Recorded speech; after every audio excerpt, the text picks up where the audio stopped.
2020년 7월 14일 여기용 메시지입니다. 오늘 본문은 사무엘상 8장 1절에서 9절 말씀입니다. 제가 본문을 읽도록 하겠습니다.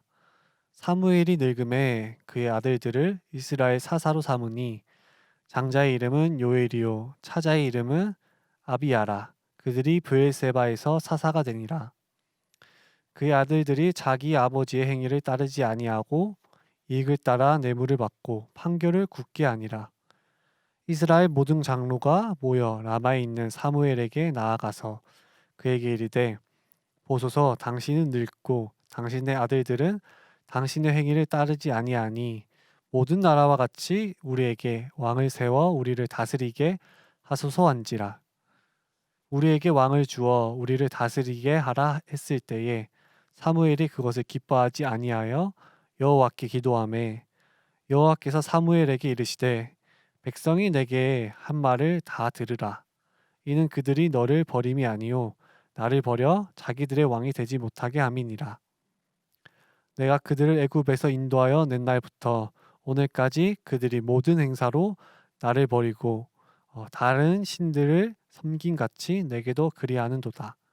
그러므로 그들의 말을 듣되 너는 그들에게 엄히 경고하고 그들을 다스릴 왕의 제도를 가르치라. 아멘. 오늘의 본문은 이스라엘 역사에 있어 중요한 부분입니다. 바로 신정체제에서 왕정체제로 전환되는 시기이기 때문인데요. 그 가운데 이스라엘 백성들의 태도가 어떠한지 오늘 함께 살펴보도록 하겠습니다. 먼저 오늘 본문에서 이스라엘의 세대의 악함을 볼 수 있습니다. 본래 사사라는 자리는 하나님께서 택하신 자들만이 설 수 있는 자리였습니다. 그런데 사무엘이 직접 아들을 사사로 세웁니다. 이것을 사무엘의 잘못이라 볼 수 있지만 ESV에서는 사사라는 자리에 대한 정체성이 희미해져서 세습에 대한 문제의식을 느끼지도 못하는 이스라엘 민족의 폐악함을 지적하고 있습니다. 그에 대한 결과는 처참하죠. 사사로서 올바른 결정을 내리기보다 죄를 남용하여 뇌물로 개인의 부를 축적하고 사사라는 직분에 대한 근본적 책임을 져버립니다.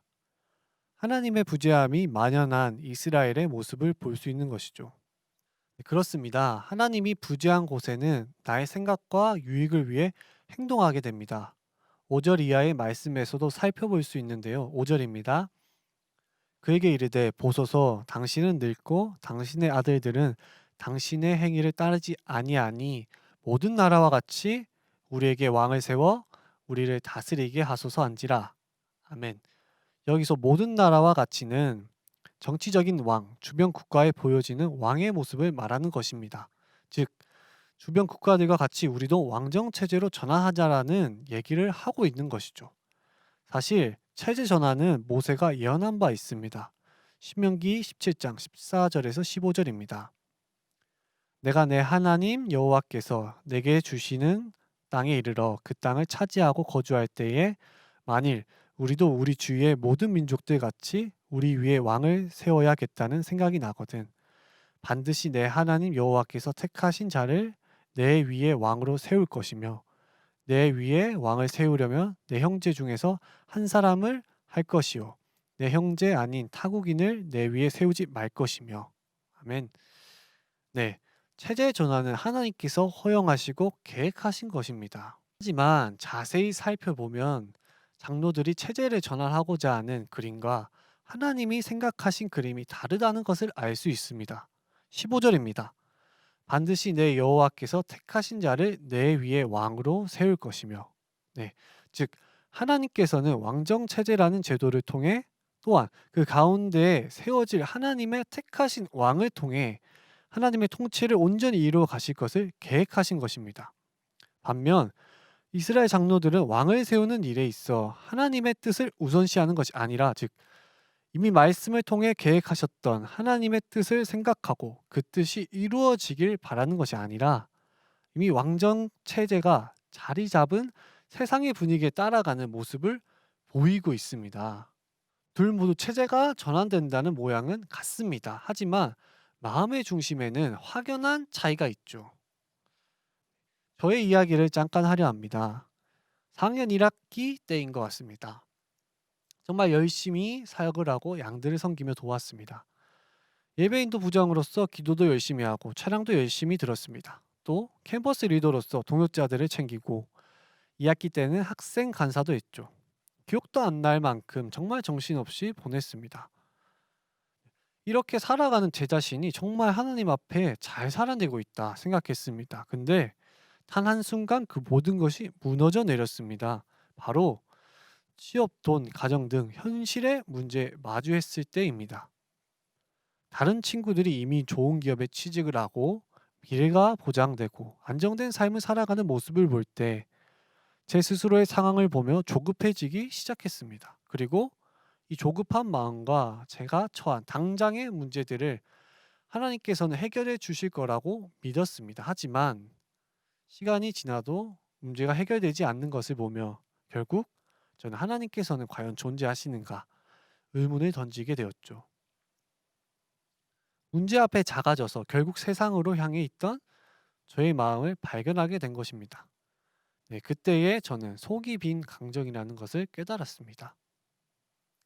네, 우리는 가끔 사역을 잘한다고 해서 또는 경건 생활을 잘한다고 해서 내가 정말 하나님과 깊은 교제를 하는 것처럼 착각할 때가 있습니다. 저는 여러분들이 여기용이라는 기도회를 참석한다는 것에 의의를 두는 것을 넘어 내 마음의 중심이 정말 하나님을 바라고 있는가를 먼저 점검하며 돌아보았으면 좋겠습니다.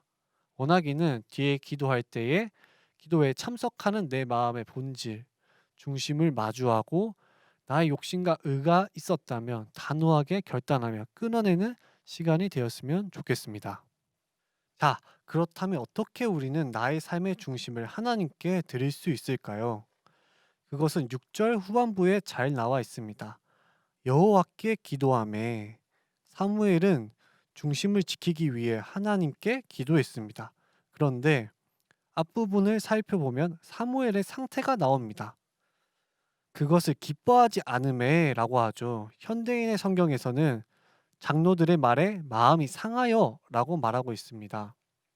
히브리어를 참고하자면 단순 거부감이 들었다라는 의미 이상을 가지고 있습니다. 네, 그만큼 기도하기가 굉장히 어려운 마음 상태였다는 것이죠. 각자의 삶에서 그러한 능력들이 있을 것 같습니다. 이때에 기도의 자리로 나아가는 것은 엄청난 용기와 도전이 필요합니다. 왜냐? 사실 기도하기 어려운 상황에서 나의 기분이나 인간적인 판단에 이끌리기가 쉽습니다. 하지만 이 인간적인 감정과 판단을 거스르고 온전히 하나님의 뜻을 구하는 것, 겸손히 하나님의 말씀을 듣는 자리로 나아가는 이 기도의 행위는 나의 자아를 깨어가는 과정이기 때문에 이곳에는 엄청난 도전과 용기가 필요한 것입니다. 저의 얘기를 이어서 하겠습니다. 속이 빈 강정이라는 것을 깨닫고 나니 그동안 내가 무엇을 했나라는 생각이 들기 시작했습니다. 자연스레 그동안 믿어왔던 내가 정말 많은 것을 쏟아부었던 하나님의 존재를 두고 기도하게 되었고 그것은 저에게 있어 굉장히 힘든 일이었습니다. 왜냐하면 이것을 부정하는 순간 제가 지내온 20대의 시간이 전부 쓸모없는 시간이 되기 때문이죠. 그 긴장감 속에서 저는 잠도 잘 수 없었습니다. 새벽이면 잠이 안 와서 기도실에 가야만 했습니다. 하지만 막상 기도하는 것 자체도 무섭고 두려웠습니다. 그래도 기도하지 않고는 버틸 수가 없었습니다. 그렇게 기도하고 다시 올라가 잠을 청하기를 반복하며 몇 달의 시간을 보냈던 것 같습니다. 그럼에도 상황은 나아지지 않았습니다. 하지만 하나님과의 씨름을 통해 저희 속에 있던 두려움과 제가 사로잡혀 있던 세상의 기준들보다 훨씬 크신 하나님의 존재를 인정하게 되며 나의 삶을 산재물로 바칠 수 있었습니다. 아직도 이러한 고민들을 완전히 자유하진 않지만 여전히 치열한 싸움을 통해 하나님께 온전히 삶을 내어드리기를 도전하고 있습니다. 그렇습니다. 우리의 중심을 하나님께 드리기 위해선 치열한 싸움이 필요합니다. 상대는 나라는 자아입니다.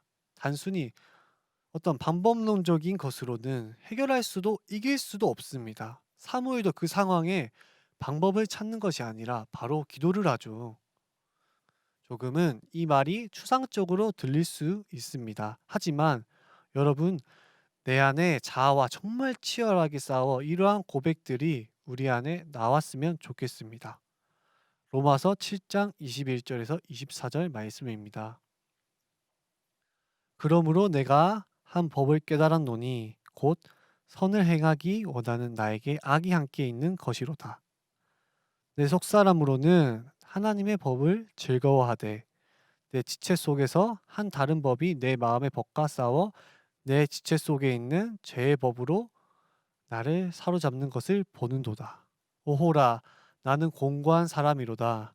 이 사망의 몸에서 누가 나를 건져내랴. 아멘. 바울은 자신의 자아가 치열하게 싸울 때 내가 아무것도 아님을 인정합니다. 그렇기 때문에 성령님의 역사를 간구할 수밖에 없는 것이죠. 그것이 바로 하나님께 드리는 깊은 기도입니다. 이 시간 함께 기도하는 우리도 바울과 같이 치열한 싸움을 통해 나의 힘으로 아무것도 할 수 없다는 것을 깨달아 고백하고 그런 능력 없는 우리에게 성령 하나님께서 역사해 주시기를 간절히 기도하면 좋겠습니다. 그렇게 할 때에 하나님은 외면하지 않으시고 우리의 마음에 따뜻하게 공감해 주실 것입니다. 오늘 본문의 7절에서 8절의 말씀을 보면 알 수 있죠. 주께서 사무엘에게 말씀하셨다. 백성이 너에게 한 말을 다 들어주어라. 그들이 너를 버린 것이 아니라 나를 버려서 자기들의 왕이 되지 못하게 한 것이다. 그들은 내가 이집트에서 데리고 올라온 날부터 오늘까지 하는 일마다 그렇게 하여 나를 버리고 다른 신들을 섬기더니 너에게도 그렇게 하고 있다. 네, 사무엘의 그 진실된 기도 속에 하나님은 진심으로 공감하시며 위로하고 계십니다. 그 기도의 자리로 나오기까지의 치열한 노력을 외면하지 않으시죠. 우리가 스스로의 자아를 깨어버리고 큰 용기와 도전으로 하나님 앞에 나아갈 때 하나님께서는 인격적이고 따뜻한 성품으로 우리를 감싸 주십니다. 그리고 문제 앞에 힘겨워하는 우리를 인도하여 주십니다. 구절을 보면 사무엘에게도 앞으로의 명확한 방향성을 제시해 주시는 것을 볼 수 있습니다. 그러므로 그들의 말을 듣되 너는 그들에게 엄히 경고하고 그들을 다스릴 왕의 제도를 가르치라. 아멘.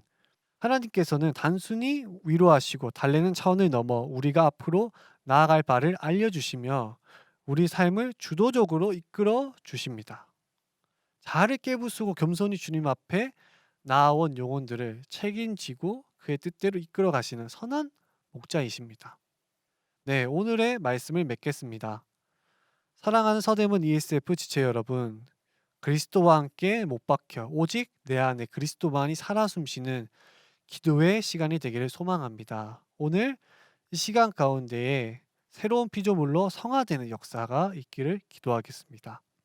특별히 기도의 시간에 내가 싸워야 할 치열한 영역에는 무엇이 있는지 구하고 또 그것을 삶에서 포기하지 않고 끝까지 피 흘리기까지 싸워 보셨으면 좋겠습니다.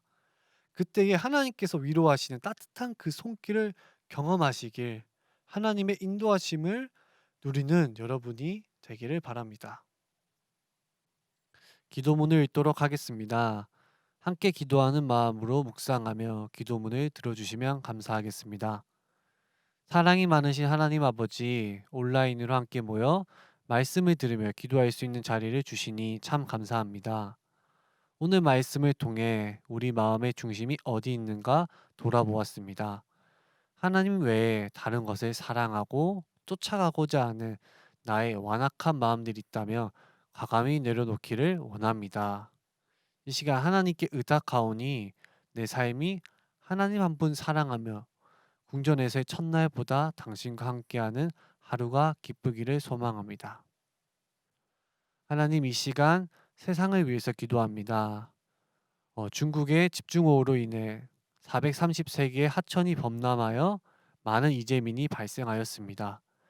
특별히 그 가운데 생명을 보존시켜 주시옵고 그들의 삶의 터전이 하루빨리 복구될 수 있도록 도와주시옵소서. 그리고 삶의 터전을 잃은 이들을 위로하여 주시옵소서. 각국에 흩어진 선교사님을 위해서 기도합니다. 나의 삶을 내려놓고 하나님의 부르심에 순종하며 각자의 자리에서 다양한 형태로 복음을 전하고 있습니다. 이들의 영육간의 강건함을 더하여 주시옵고 그들의 필요를 누구보다 잘 아시는 주님께서 최고의 것으로 그들의 삶을 인도하여 주시옵소서. 하나님, 이 시간 사회를 위해서 기도합니다. 고 최숙현 선수에 대한 조사들이 진행되고 있습니다. 먼저는 유가족의 상하고 아픈 마음을 주님 만져주시옵고 위로하여 주시옵소서. 그리고 사건을 조사하는 그 가운데에서 하나님의 공의와 정의가 선포되어지며 사건들의 진실들이 낱낱이 파헤쳐질 수 있도록 주님 인도하여 주시옵소서. 주님, 엠번방 사건으로 고통과 아픔 속에 살아가는 이들이 있습니다. 주님, 그들의 영과 육을 회복시켜 주시고 또 위로하여 주시옵소서. 쉽게 씻겨지지 않는 그 고통 속에 주님 찾아가 먼저 손 내미시고 사랑으로 안아 주시옵소서. 이 시간 공동체를 위해 기도합니다. 특별히 박희재 형제가 월요일에 수술을 받고 회복하는 가운데 있습니다. 떨어져 있는 순간에도 하나님과 동행하는 삶을 살게 도와주시옵고 하루빨리 건강이 회복되어 함께 즐거이 동역하는 날이 오기를 간절히 기도합니다.